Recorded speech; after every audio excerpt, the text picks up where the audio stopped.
वैसे तो बिहार के मुख्यमंत्री नीतीश कुमार ने अपने मुंह से कहा है कि वो 2025 के बाद ही कुर्सी छोड़ेंगे, लेकिन राजनीति में कब क्या हो जाए ये कोई नहीं जानता है। आरजेडी का मन यह है कि नीतीश जल्द से जल्द कुर्सी त्याग दे और लालू पुत्र को कमान सौंप दे, लेकिन इस पर सस्पेंस बना हुआ है। इस बीच बिहार के पूर्व डिप्टी सीएम सुशील मोदी ने नीतीश की कुर्सी पर बड़ा बयान दे डाला है। दरअसल सबसे पहले तो मोदी ने 250 करोड़ का जेट विमान और 100 करोड़ रुपए की हेलीकॉप्टर खरीदने का विरोध किया। इसके बाद उन्होंने आगे कहा कि जो जनता के पैसों से विमान हेलीकॉप्टर खरीदा वो अपना कार्यालय पूरा नहीं कर सका है। इसके आगे सुशील मोदी ने कहा कि बिहार में कांग्रेस के मुख्यमंत्री सत्येंद्र नारायण सिन्हा के आदेश से 2 हेलीकॉप्टर खरीदे गए थे। फिर राष्ट्रपति शासन के समय राज्यपाल बूटा सिंह के आदेश पर 6 सीटर विमान खरीदा गया। ये दोनों अपना कार्यकाल पूरा नहीं कर सके। ऐसे में अब नीतीश कुमार को तय करना है कि वो विमान खरीदने के फैसले पर पुनर्विचार करते हैं या नहीं। मोदी ने ये भी सवाल किया कि जब 5 साल किराए पर हेलीकॉप्टर लिए गए तो फिर अंतिम समय में खरीदा क्यों गया। उन्होंने नीतीश कुमार से पूछा कि क्या सरकार तेजस्वी यादव को जन्मदिन हवा में मनाने के लिए 350 करोड़ का गिफ्ट दे रही है क्या। उन्होंने आगे कहा कि जेडीयू विमान खरीदने के लिए तुलना देश के प्रधानमंत्री और राष्ट्रपति से कैसे कर सकता है।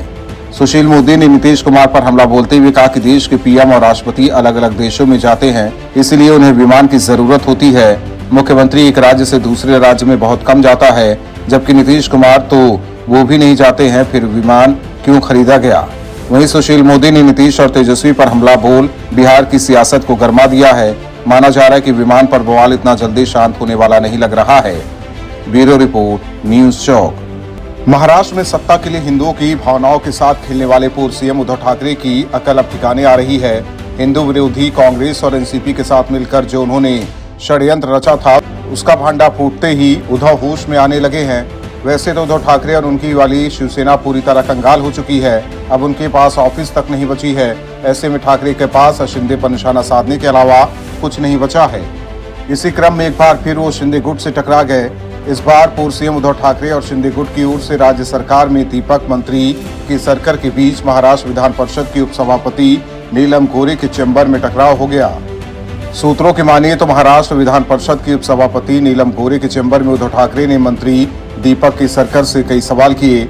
उन्होंने केसरकर से पूछा कि हमने आपका क्या बिगाड़ा है, आप लोगों को क्या कुछ नहीं दिया। इसके बाद भी आप लोग हमारे खिलाफ जांच करा रहे हैं, हमारे ऑफिस कब्जे में ले रहे हैं। हालांकि इस पर दीपक केसरकर बिना कोई जवाब दिए ही निकल गए।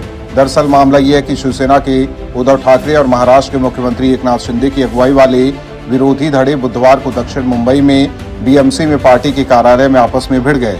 इसके बाद परिसर में 1 घंटे तक तनाव रहा और पुलिस ने हस्तक्षेप कर स्थिति नियंत्रण में की। ये टकराव तब हुआ जब उत्तर मध्य मुंबई से सांसद राहुल शेवाले, स्थायी समिति के पूर्व अध्यक्ष यशवंत जाधव और पूर्व पार्षद शीतल म्हात्रे ने पार्टी ऑफिस में प्रवेश किया। ये सभी शिंदे की अगुवाई वाली बाला साहेब बाची शिवसेना के सदस्य हैं। इसके बाद बीएमसी ने कार्रवाई करते हुए सभी पार्टियों के कार्यालयों को सील कर दिया। बता दें कि बीएमसी मुख्यालय में सभी प्रमुख राजनीतिक दलों के कार्यालय हैं। दरअसल शिंदे गुट ने दावा किया कि बीएमसी में जो शिवसेना का ऑफिस है वो शिंदे गुट का होगा। वहीं इस पर पूर्व सीएम उद्धव ठाकरे ने महाराष्ट्र के मुख्यमंत्री एकनाथ शिंदे पर निशाना साधते हुए कहा कि जिनमें कुछ भी बोलने का साहस नहीं होता है वो चुराने और हथियाने का सहारा लेते हैं। बता दें कि महाराष्ट्र में अघाड़ी सरकार गिरने के बाद से ही शिवसेना के दोनों गुटों में टकराव चरम पर है। हालांकि जैसी स्थिति अभी बनी है, इस बात के आसार कम लग रहे हैं कि उद्धव ठाकरे की पार्टी एक हो पाएगी। ब्यूरो रिपोर्ट, न्यूज चौक। महाराष्ट्र के पूर्व सीएम उद्धव ठाकरे अब अपने ही पुराने नेताओं के निशाने पर हैं। पहले ही पार्टी गवा बैठे ठाकरे को अब एक एक करके उनके सहयोगी जमकर लपेट रहे हैं। पहले उद्धव ठाकरे ने शिंदे और उनके नेताओं पर धोखेबाजी और बदले की राजनीति का आरोप लगाया, लेकिन उद्धव के आरोपों का जवाब खुद मुख्यमंत्री एकनाथ शिंदे ने अपने स्टाइल में दिया है। विधानसभा में एकनाथ शिंदे ने उद्धव ठाकरे को पानी पिलाकर मारा। उन्होंने विधानसभा में कहा कि हम पर आरोप लगाया जा रहा है कि हम बदले की राजनीति कर रहे हैं, लेकिन अभिनेत्री कंगना रनौत और निर्दलीय सांसद नवनीत राणा के साथ क्या हुआ। शिंदे ने साथ ही कहा कि एमवीए सरकार के दौरान देवेंद्र फडणवीस को भी फंसाने की कोशिश की गई थी। वहीं सीएम एकनाथ शिंदे ने इसके अलावा कहा कि बाला साहेब ठाकरे जो बोलते थे वो करते थे, लेकिन उनके बेटे उद्धव ठाकरे ने वीडियो मैसेज में कहने के बाद भी एमएलसी के पद से इस्तीफा नहीं दिया। बता दें कि पूर्व मुख्यमंत्री उद्धव ठाकरे ने गुरुवार को ही विधान परिषद में शिंदे गुट की ओर से सरकार में मंत्री दीपक केसरकर से सवाल किया था कि इतने कुछ देने के बाद भी आप लोग हमारे खिलाफ जांच क्यों करा रहे हैं। वहीं आपको ये भी बता दें कि एमवीए सरकार के दौरान कंगना रनौत के घर पर बीएमसी ने बुलडोजर चला दिया था। जबकि नवनीत राणा के पूर्व सीएम उद्धव ठाकरे के घर के बाहर हनुमान चालीसा पढ़ने को लेकर काफी विवाद हुआ था और उन्हें जेल भी जाना पड़ा था। इसके बाद से उद्धव ठाकरे का चेहरा हिंदू विरोधी बन गया और धीरे धीरे उद्धव का साथ पार्टी के तमाम नेताओं और विधायकों ने छोड़ दिया। वहीं अब उद्धव ठाकरे की हालत ऐसी हो गई है कि वो अपने ही नेताओं के सामने गिड़गिड़ा रहे हैं। दिल्ली एमसीडी चुनाव में मुख्यमंत्री केजरीवाल ने बड़े बड़े दावे किए थे, लेकिन अभी से ही दावों की पोल खुलने लगी है। एमसीडी में हुए करप्शन के एक मामले पर पर्दा डालने के लिए दिल्ली की एक कोर्ट ने आप सरकार पर तल्ख टिप्पणी की है। कोर्ट ने कहा कि वो खुद कहते हैं कि इन्फेक्शन दूर करने का सबसे अच्छा तरीका सूरज की रोशनी होती है, लेकिन हमें उस समय दुख होता है जब वो कंकाल को रोशनी में लाना ही नहीं चाहते। दरअसल कोर्ट एमसीडी में हुए घोटाले से जुड़े मामले की सुनवाई कर रही थी। इसमें कॉरपोरेशन के एक अधिकारी ने रिवीजन पिटीशन दाखिल की थी, लेकिन अदालत ने इसे सिरे से खारिज करते हुए सरकार को ही खरी खोटी सुना दी। कोर्ट ने कहा कि दिल्ली सरकार हर मुमकिन कोशिश कर रही है जिससे मामले को ही दबाया जा सके।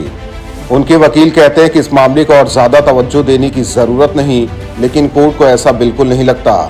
कोर्ट ने एमसीडी के 2017-18 के करप्शन मामले में अपने उस आदेश को वापस लेने से मना कर दिया जिसमें दिल्ली पुलिस को आदेश दिया गया था कि वो केस दर्ज करके मामले की गहन छानबीन करे और भ्रष्टाचार में लिप्त अफसरों और नेताओं को सामने लाए।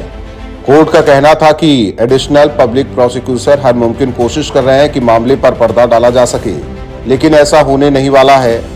अदालत की तलखी इतनी ज्यादा थी कि उसने यहां तक कहा कि सरकार करप्शन पर संजीदा ही नहीं है, उसे स्पेशल पब्लिक प्रोसिक्यूटर की नियुक्ति करके मामले पर पड़ी धुन को हटाना चाहिए था, लेकिन वो तो इसे और ज्यादा दबाना चाहती है। कोर्ट ने पुलिस को आदेश दिया कि एक सीनियर अधिकारी इस मामले की जांच के लिए नियुक्त किया जाए जो इसकी तह में जाकर सारे तथ्यों को सामने रखे। बता दें कि मामले के मुताबिक एक ऑडिट में 97.64 लाख के घोटाले का पता चला था। मामला एमसीडी के एक तत्कालीन काउंसलर की शिकायत के बाद सामने आया था, लेकिन अब कोर्ट ने इसको लेकर आम आदमी पार्टी की सरकार को आड़े हाथों लिया है। ब्यूरो रिपोर्ट, न्यूज़ चौक।